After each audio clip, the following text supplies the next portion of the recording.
It is remarkable to me that we watch all of this horror, and I don't know how else to describe it, this horror unfold in California. And there's 5 people dead last count. As I told you, that number is going to go up. You see this horror unfold. And by a circumstance of scheduling, Joe Biden was already in Los Angeles.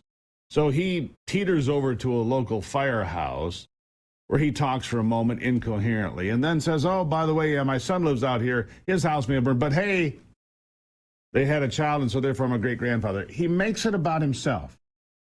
The city of Los Angeles is experiencing the worst fires in its history. And Joe Biden decides to make it about himself. It really is embarrassing. Ivey's joining me now as we've been watching these fires for the last few days. I don't know how Joe Biden does it, Ivey. I mean, no matter what the topic, he makes it about himself. He is, and they call Donald Trump a narcissist. Donald Trump at least knows well enough to say, hey, we're going to try to rebuild, which he did. He said we're going to deal with Gavin Newsom and so forth. But here's Joe Biden. I'm just so glad. 11 days, we're done with this. Right. Good morning, Steve. I honestly think the reason that Joe Biden always speaks about himself is because he has such a decline in his ability to think, his brain activity, his dementia. What do people with that sort of disease do? The thing that they remember most are the things about themselves. So he doesn't have the mental ability to go out there and talk about these victims. And really, is he really understanding the impact of what has occurred? And that's really my biggest thing. So it's really unfortunate. I think I heard this morning something like 2,000 homes have been impacted, have been burned to the ground. Yeah.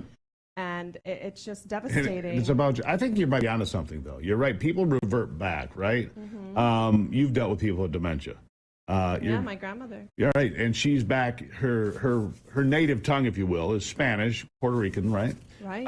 And she's reverted back to that because she goes back to what she knows best from the longest period of her life. Maybe you're right about Joe Biden. He just reverts back because he's going back to the reset all the time. And look, it's in the news now.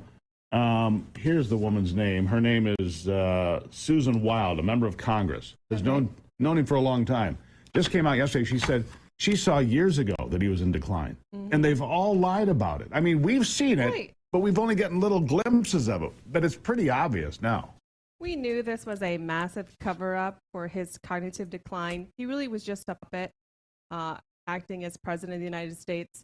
He was not running the country. He was just pushed out there. Here's what you say. Here's, cue cards. Do your best on the prompter. We all knew. Don't read the part.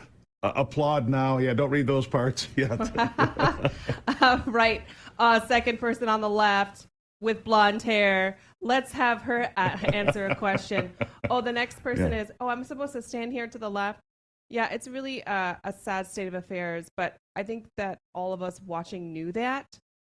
I was really surprised, I believe you were as well, that even he was a candidate, and even at the beginning of his candidacy, I think the reason that he probably won was because he could hide in a basement during COVID, not have to get out there. That coupled with truckloads of mail-in ballots being shipped all over the country. Did he really win? No, I don't think so. No, and I don't believe so either. But yeah, it's just a very sad state of affairs. And this is, probably the worst off our country has been in a very long time. With weak leadership. Weak leadership. And I'm just very much looking forward to Trump taking office here in just a few weeks, right? I agree. I think we're 11 days out is what we are. And I talked about this morning. I was involved in a lot of giant fires when I was younger in this career. Mm-hmm. And it all comes back to bad management.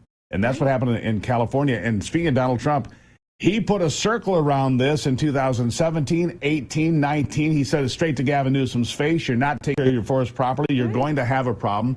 Very predictable, and there should have been preventable. Go ahead. Right, and didn't he say on Rogan's podcast about them not having any reservoirs and not, planning for the future? And so he was very aware of what was going on in California, and it's just really unfortunate. We have these, more than likely, climate activists that are running these sorts of forestry and planning, and they don't think about, okay, maybe we should do a controlled burn. Let's get rid of all of this stuff that would result in a extreme fire like we had seen. Now, obviously, there was a perfect storm for 90-mile-an-hour winds, even 100-mile-an-hour winds, for this fire to just really go rampant.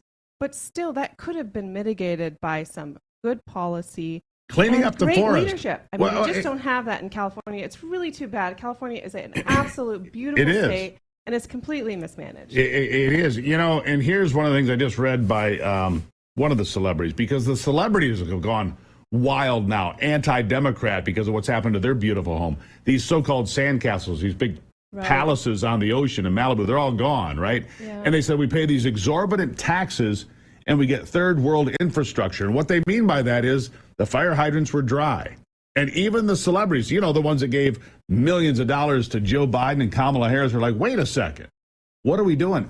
Yeah, if you pay taxes through the nose and you get no water in your fire hydrant, you might be a little irritated. I would say you go to the tap hoping for a result and you get nothing. I mean, that might just sum up the leadership in California.